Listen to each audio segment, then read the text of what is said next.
Mark Harlan leaned in too close to Evelyn Brooks, his voice low, controlled. The clinic waiting room went quiet. No one looked up. No one moved. "You don't have many options left," he whispered.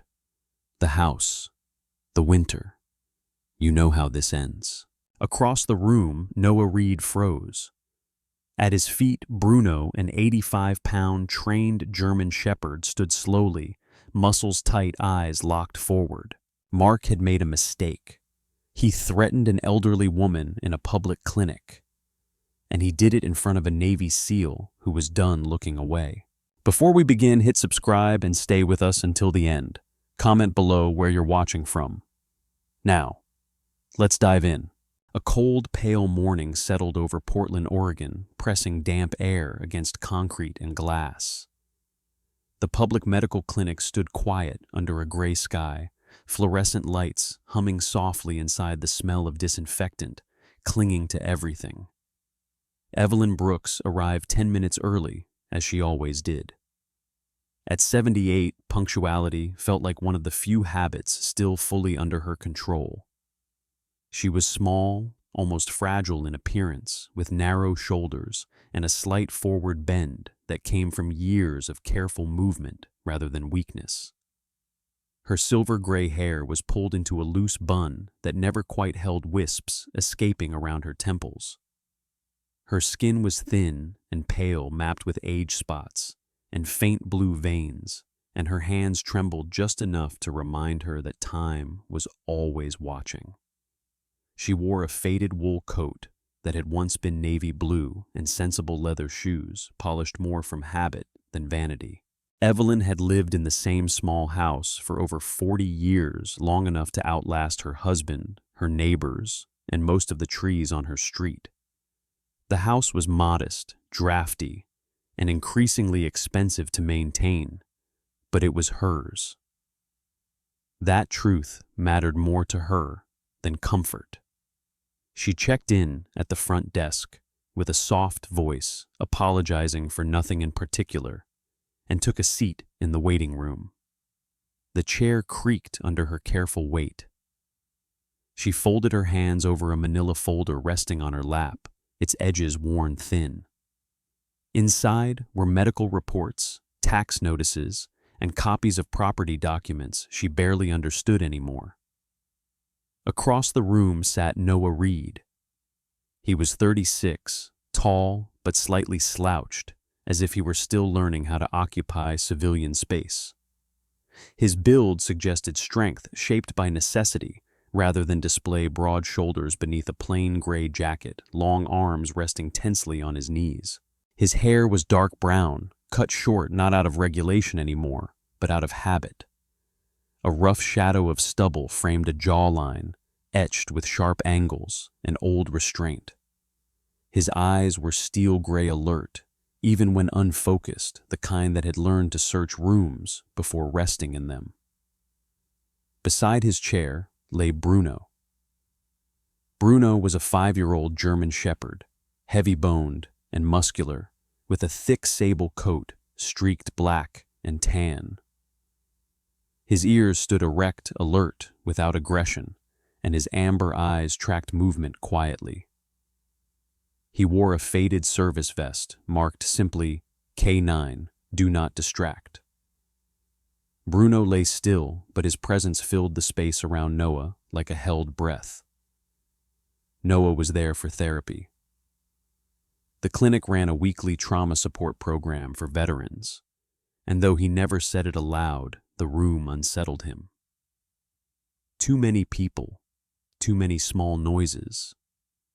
The scrape of chairs against tile echoed too much like boots on concrete. He kept his gaze lowered, focusing on Bruno's steady breathing, grounding himself in the rise and fall of the dog's chest. The door opened. Mark Harlan entered with practiced ease, as if the clinic were another office he owned. He was in his early 40s, tall and broad, wearing a tailored charcoal suit that fit too well for the setting. His blonde hair was slicked neatly back, and his trimmed beard framed a smile that never reached his eyes. His skin carried the healthy tone of someone who spent time outdoors by choice, not necessity. Everything about him suggested control. He scanned the room once quickly, and his attention settled on Evelyn. Mark approached her chair with a polite nod, lowering his voice as though offering kindness. "Mrs. Brooks," he said, pronouncing her name carefully. "We've spoken before." Evelyn stiffened. Her fingers tightened around the folder. She did not look up immediately. "I told you," she said quietly. "This isn't the place." Mark smiled thinly and leaned closer, invading her space just enough to unsettle her.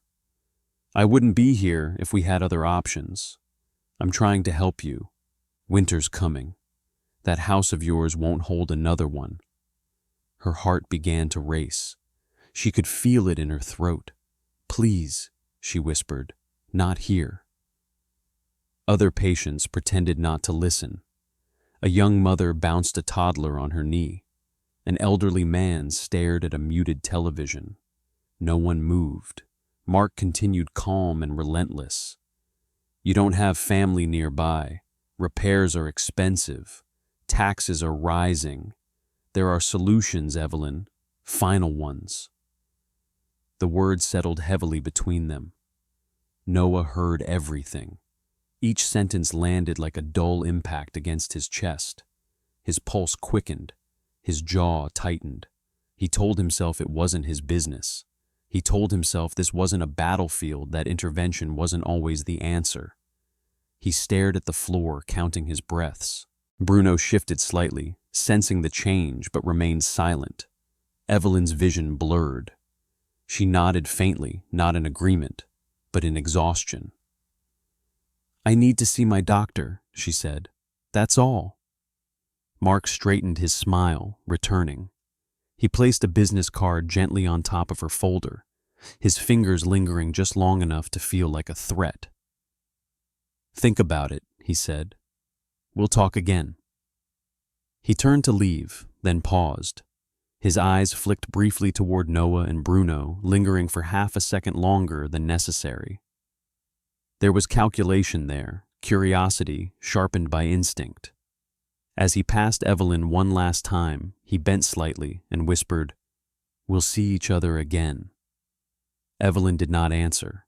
Noah did not look up. Bruno watched him go. Mark Harlan raised his voice just enough to cut through the soft murmur of the waiting room. It wasn't a shout. It was the kind of controlled sharpness that carried authority, the tone of a man used to being obeyed without resistance. He stepped sideways, subtly blocking Evelyn Brooks from reaching the hallway that led to the examination rooms. His posture was relaxed, almost courteous, but his shoulders squared in a way that made the space feel smaller. That was when Noah Reed stood up. The movement was sudden enough to draw attention, but not dramatic. Noah rose slowly, like someone testing the strength of his legs after sitting too long. Up close, the lines in his face were more apparent, faint scars along his knuckles, a thin white mark near his left eyebrow that spoke of old injuries rather than accidents. His jaw tightened as he spoke, his voice low and even, trained to carry without escalating. "This is a medical facility," Noah said. "You need to step away from her." The room shifted. People looked up from their phones. The young mother froze mid-bounce with her child. The muted television droned on, suddenly out of place. Mark turned surprised more than offended and looked Noah up and down. His eyes lingered on the service vest at Noah's feet, on Bruno's alert posture, then returned to Noah's face. Mark smiled, slow and dismissive. "And who are you supposed to be?" he asked. "Security, no," Noah replied. "Just someone telling you to leave." Bruno rose smoothly to a standing position beside Noah. The dog didn't bark or growl. He didn't bare his teeth. He simply stood there, solid and unmoving. His head level with Noah's thigh, amber eyes fixed on Mark, with a calm that was more unsettling than aggression. Mark scoffed. "Figures," he said, waving a hand. Another washed-up vet playing hero. "You people always think the world owes you something." The words hit harder than Mark intended. For a brief moment, Noah felt the familiar tightening in his chest. His pulse spiked, his peripheral vision narrowing. He smelled disinfectant and coffee, but underneath it all, his mind tried to drag him somewhere else. Sand heat, a shouted order that came a second too late. He clenched his fingers into his palm, grounding himself in the pressure, in the presence of Bruno beside him. "I'm asking you one last time," Noah said, his voice steady despite the noise in his head. "Leave her alone." Mark's smile thinned. He glanced around the room, noticing for the first time that eyes were on him. Witnesses, unpredictable variables. He straightened his jacket, reclaiming his polished appearance. "This isn't over," he said, his gaze returning to Evelyn. "You're making things harder than they need to be." Then he stepped back, hands raised in mock surrender, and turned toward the exit. As he passed Noah, he leaned in slightly. "Careful," Mark murmured. "You don't look like someone who handles stress well." The door closed behind him with a soft click. Evelyn's knees gave out. She would have fallen if Noah hadn't reacted instantly, guiding her back into the chair with careful hands. She shook openly now, her breathing shallow and uneven. Tears streaked down the lines of her face, catching in the creases near her mouth. "I'm sorry," she whispered, though she wasn't sure for what. "I didn't mean to cause trouble." "You didn't," Noah said. "He did." A nurse hurried over from behind the desk. Her name badge read Sarah Whitman. She was in her early 30s, tall and slim, with sandy blonde hair, pulled into a loose ponytail that slipped over one shoulder. Her skin was lightly freckled, her expression sharp with concern, but practiced with calm. Years in a public clinic had taught her how to read fear quickly. "Ma'am, are you okay?" Sarah asked, crouching to Evelyn's level. She spoke gently, but there was firmness beneath it. "Your blood pressure looks like it might be up. Let's get you some water." Evelyn nodded weakly. Sarah helped her stand and guided her toward an empty chair closer to the nurse's station. As they moved away, Sarah cast a brief look back at Noah, one that held gratitude mixed with professional caution. She didn't ask questions. She didn't need to. Noah returned to his seat slowly, the adrenaline leaving him shaky. Bruno sat immediately, pressing his shoulder lightly against Noah's leg, a familiar weight that steadied him. Noah rested his hand on the dog's neck, feeling the warmth there, the quiet reassurance of a presence that never judged or demanded explanations. Across the room, Evelyn looked back at him. Her eyes were red, but there was something new there now. Not relief, not safety. Something closer to fragile hope. "Thank you," she said again, more clearly this time. Noah nodded once. He didn't trust his voice. A few minutes passed. The waiting room returned to its low hum, but the tension lingered like a bruise. Noah knew with a certainty that settled deep in his gut that Mark Harlan wouldn't stop. Men like him didn't retreat. They recalculated. As if sensing the same thing, Bruno's ears flicked toward the entrance again. 3 weeks passed before Evelyn Brooks returned to the clinic. This time, she arrived by ambulance. The chest pain had come on suddenly while she was standing at her kitchen sink, the morning light spilling across the worn linoleum floor. It wasn't sharp, not at first, more like pressure heavy and insistent, paired with a rising sense of dread she couldn't explain. By the time the paramedics helped her into the vehicle, her hands were numb and her thoughts scattered.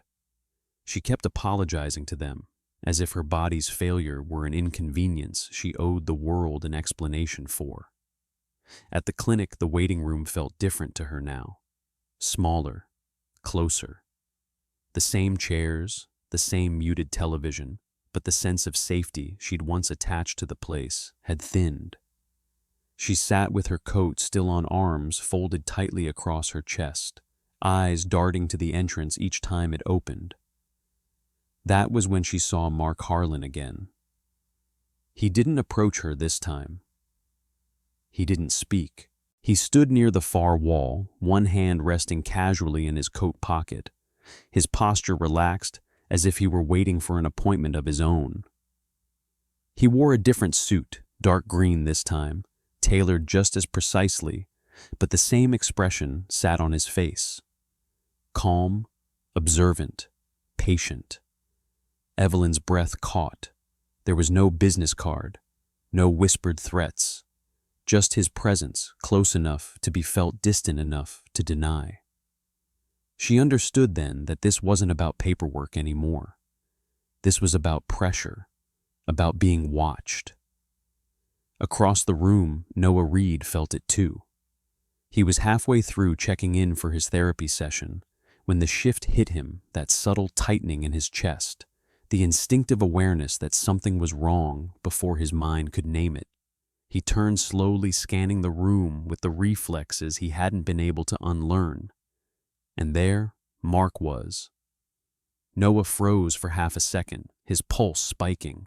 The man's presence triggered something deeper this time, not anger, but vigilance. Mark hadn't come to confront him. That was clear. He'd come to observe, to test boundaries, to see how predictable they all were. Bruno sensed the change instantly. The dog rose from a resting position into a low stand wait, balanced evenly across his paws. His ears angled forward, eyes fixed on Mark, without hostility, only focus. At 5 years old, Bruno had learned the difference between immediate threats and long ones.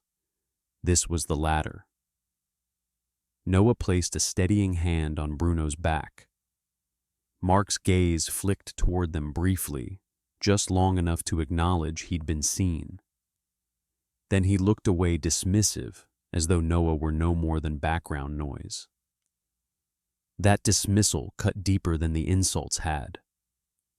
Evelyn's name was called by a medical assistant, and she struggled to stand.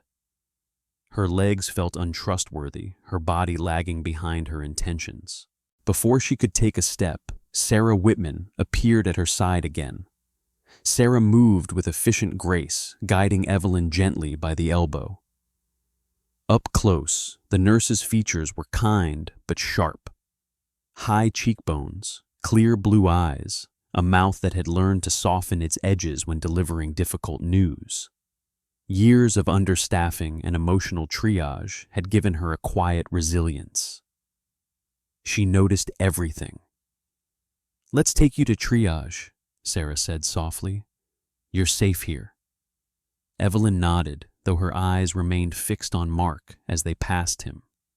He didn't move. He didn't smile. He simply watched.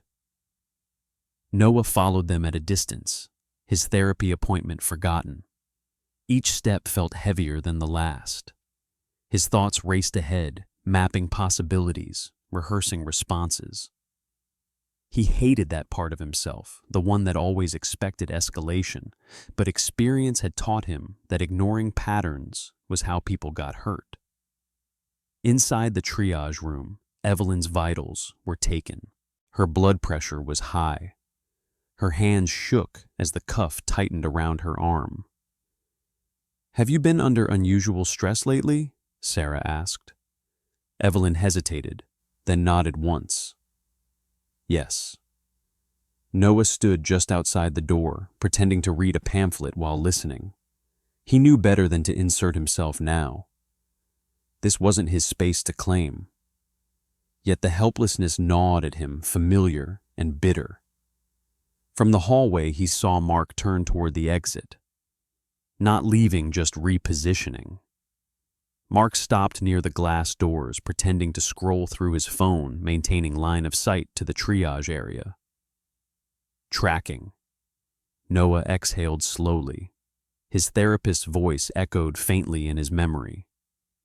Hypervigilance is a survival skill. It becomes a problem only when you don't question it. But this time, the pattern was real. When Evelyn was finally taken back for further evaluation, Mark slipped out without a word. The timing was too precise to be coincidence. Later, as Noah sat in the therapy room trying to focus on grounding exercises, he realized his hands were still clenched. His breathing refused to settle. The sense of being watched followed him, clinging like damp air. He wondered for the first time whether stepping in had made things worse, and whether walking away now would make him complicit. Mark Harlan did not return to the clinic immediately. Instead, he waited. For a man like Mark, patience was not restraint, it was strategy. He understood pressure better than force, understood that people broke faster when they believed they were alone. He began by learning everything he could about Noah Reed quietly and efficiently, the way he learned about properties before buying them. Public records, veteran networks, small conversations overheard in places where people assumed no one important was listening. When Mark finally made his move, it wasn't in the waiting room. It was in the parking lot. Noah had missed 2 therapy sessions by then. Sleep had become fragmented, shallow. He woke up multiple times a night, heart racing, the echo of imagined footsteps still ringing in his ears. The clinic, once a fragile anchor, now felt like exposure. He told himself he needed space. Time to get his head straight. That was the lie he used. On a damp afternoon, Noah stepped outside after a brief check-in with the front desk, Bruno close at his side. The sky hung low and gray drizzle misting the asphalt. Mark leaned casually against a black SUV parked a little too close to the entrance. "Noah Reed," Mark said, as if confirming something he already knew. Noah stopped. Up close, Mark's features seemed sharper than before. His cheekbones were pronounced, his beard trimmed with precision. His eyes were pale blue, steady, and disturbingly calm. He looked like a man accustomed to winning arguments simply by waiting others out. "You shouldn't be here," Noah said flatly. Mark smiled. "I could say the same." Bruno shifted, his weight muscles tensing. Mark noticed, but didn't flinch. "I did some reading," Mark continued. "Decorated service, Navy SEAL, medically discharged." He tilted his head slightly. "Must be hard carrying all that back with you." Noah felt the familiar tightening in his chest. He said nothing.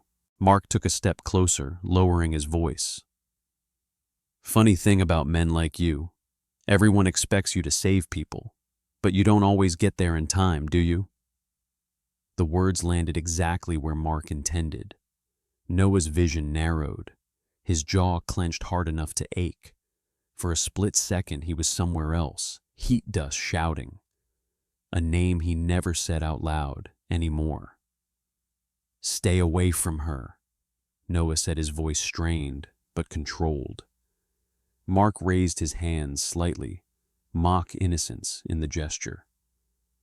"I'm not touching anyone. I'm just talking. Same as you did with me, remember?" He stepped back, satisfied. "See you around, hero." Mark drove away, tires hissing against wet pavement. That night, Noah didn't sleep at all. He paced his apartment until dawn, replaying Mark's words, the tone, the precision. He skipped his next therapy appointment without calling. The idea of sitting in a room and admitting weakness felt unbearable. He told himself he was protecting Evelyn by staying away, that his presence only escalated things. At the clinic, Evelyn noticed immediately. She returned a week later for a follow-up appointment, clutching her coat tighter than necessary. The waiting room felt emptier without Noah. Bruno wasn't there either. She scanned the chairs instinctively, her shoulders sagging when she realized he hadn't come. Sarah Whitman noticed the change as well. Sarah had worked long enough in public health care to recognize patterns.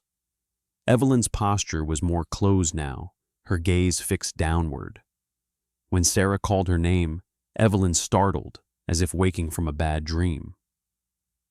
"Is your friend coming today?" Sarah asked gently as they walked toward the exam room. Evelyn shook her head. "I don't think so. He was probably just passing through." The lie tasted bitter, even as she said it. Later, as Evelyn waited alone, Mark appeared again.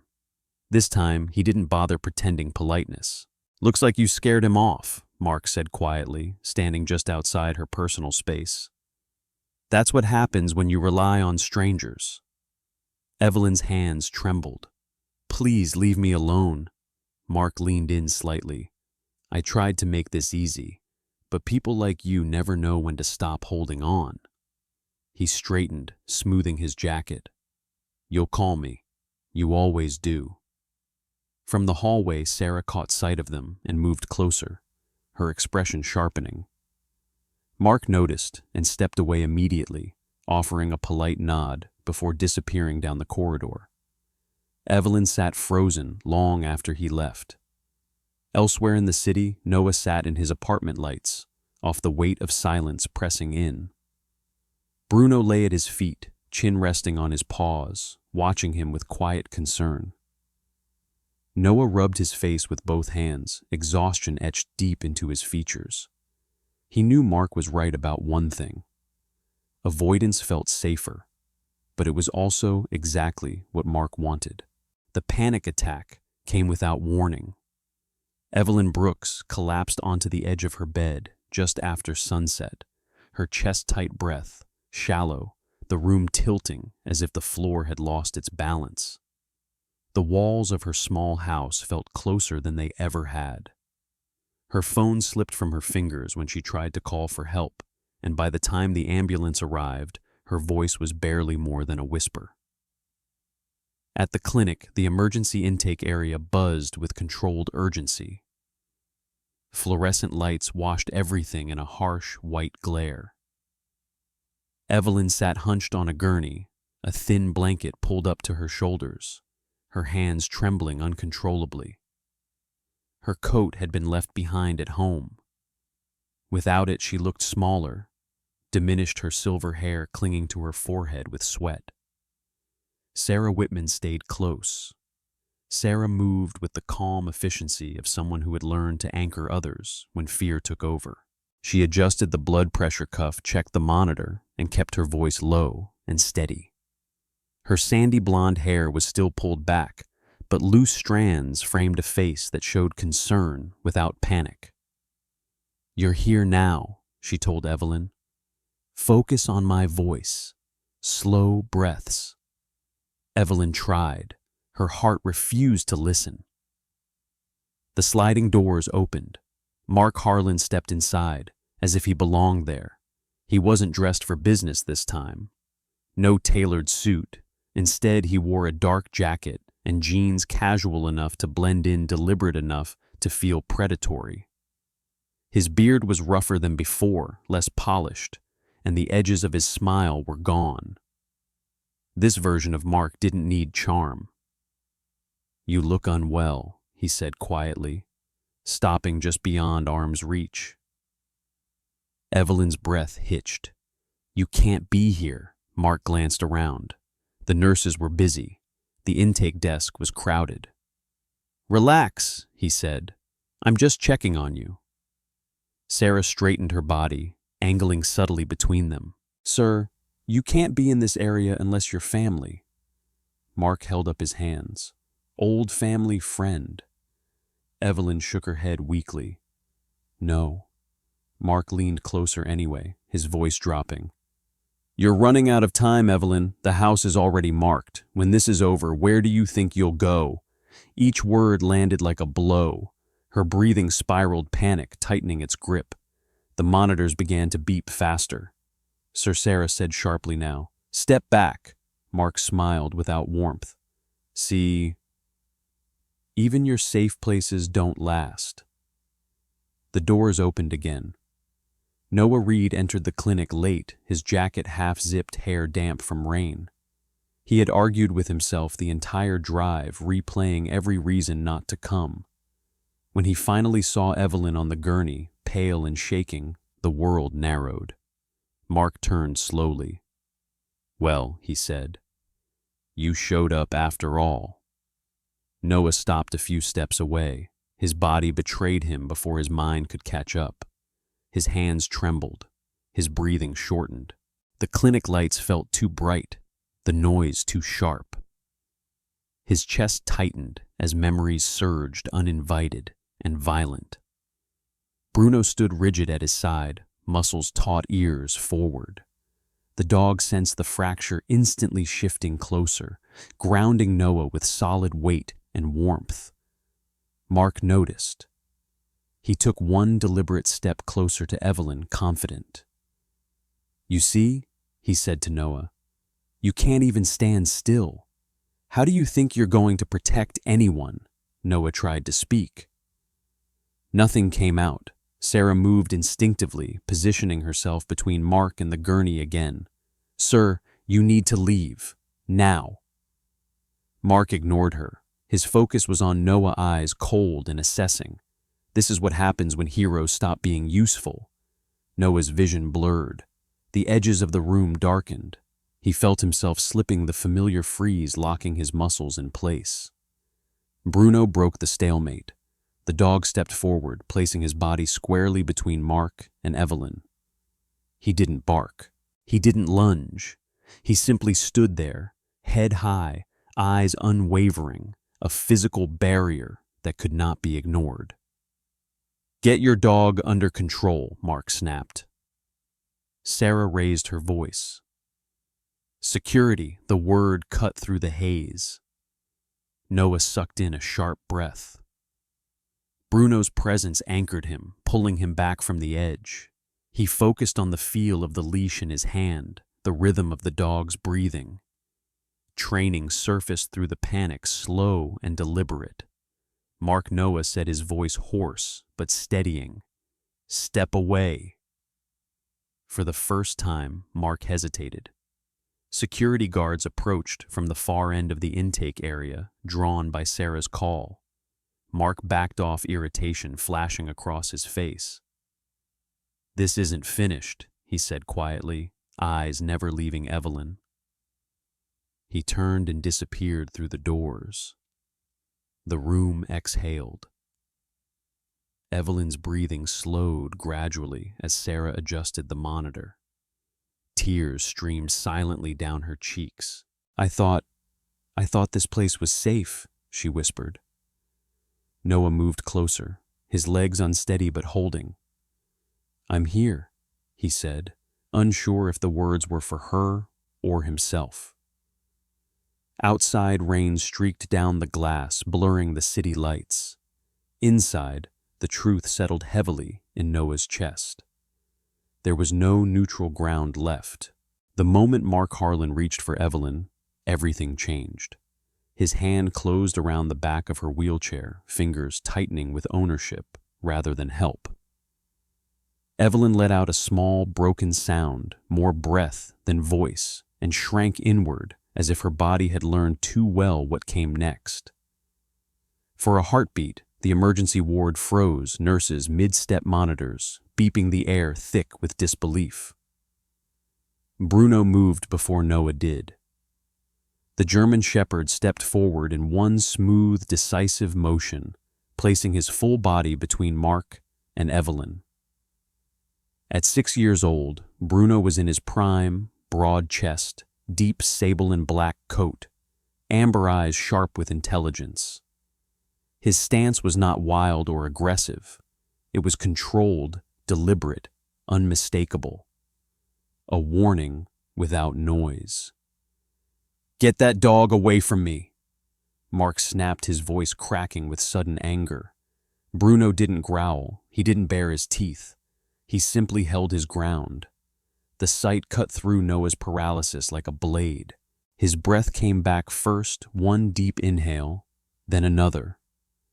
The ringing in his ears faded enough for the room to come into focus. The The clinic. The lights. Evelyn's frightened eyes. Mark's hand still hovering where it didn't belong. Noah stepped forward. "Back up," he said. His voice was low, steady, stripped of hesitation. The kind of voice that didn't ask. Mark turned toward him, irritation flashing across his sharp features. Up close, the man looked older than Noah had first thought. His jaw was angular, his cheeks hollowed slightly, the beard along his face uneven, as if sleep had been an afterthought for years. This wasn't just greed, it was obsession. "You don't get to tell me what to do," Mark said. "This is a private matter. This is a medical facility," Noah replied. "And you're threatening an elderly patient." Sarah Whitman was already moving. She positioned herself beside Evelyn, one hand gripping the wheelchair, the other reaching for the wall phone. Her expression had hardened, the calm professionalism giving way to something sharper. "Security is on their way," she said. "And I'm calling the police." Mark laughed, short and bitter. "Go ahead. You think this is the first complaint?" Noah's eyes didn't leave him. "That's the problem," he said. "It isn't." The words landed heavier than Mark expected. From down the corridor, two security officers approached at a brisk pace. One was a tall black man in his 40s with close-cropped hair and a measured stride, his uniform crisp and unhurried. The other, younger and broader, scanned the scene with alert eyes, already reading body language. "Sir," the older guard said, "you need to step away." Mark hesitated, his gaze flicking between Noah Bruno and the gathering staff. His confidence cracked just enough. "You don't know who you're protecting," he said quietly to Noah.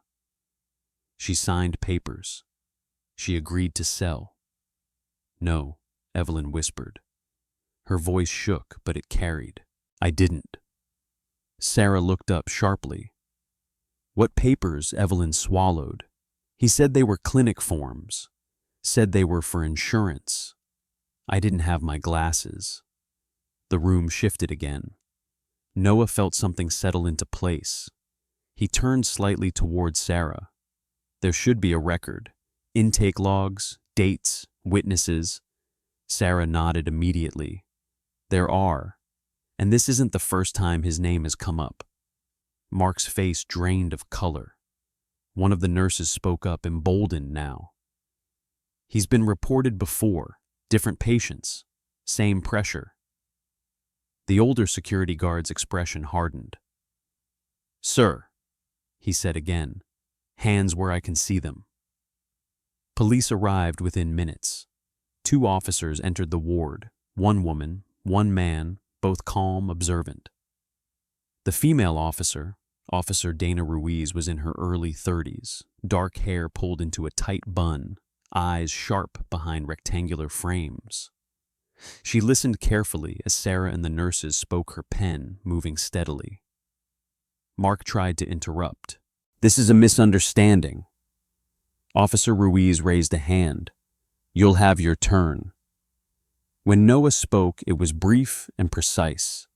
He described the threats, the repeated appearances, the intimidation. He didn't embellish. He didn't dramatize. He didn't need to. Mark was escorted away, his protests echoing down the corridor.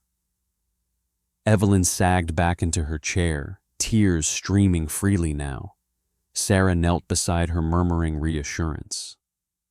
"You're safe," she said. "You're not alone." Later, paperwork confirmed what Evelyn had feared and what Mark had relied on: deception. The so-called agreements were void. Elder abuse statutes applied. A restraining order followed.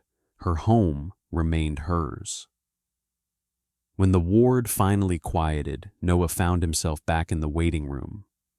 He sat down heavily, Bruno settling at his feet with a soft huff, pressing close. Noah rested his hand against the dog's shoulder, grounding himself in the warmth and weight. The past hadn't disappeared. The noise in his head hadn't gone silent. But this time, when it mattered, he had stayed. Sometimes miracles don't come as thunder or fire from the sky. Sometimes they come quietly in a waiting room, through a stranger who chooses not to walk away. Maybe God didn't remove the danger right away. Maybe he didn't stop the fear before it began. But he placed the right people in the right place at the exact moment they were needed. In everyday life, we all face moments where it's easier to look down, to stay silent, to tell ourselves it's not our problem. But every once in a while, we're given a choice to turn away or to stand. If this story touched your heart, don't keep it to yourself. Share it with someone who needs hope. Leave a comment and tell us where you're watching from. And subscribe to this channel so more stories like this can reach those who feel alone. May God bless you, protect you, and guide your steps. And may he place light in your path, especially on the days when you're tempted to look away. Amen.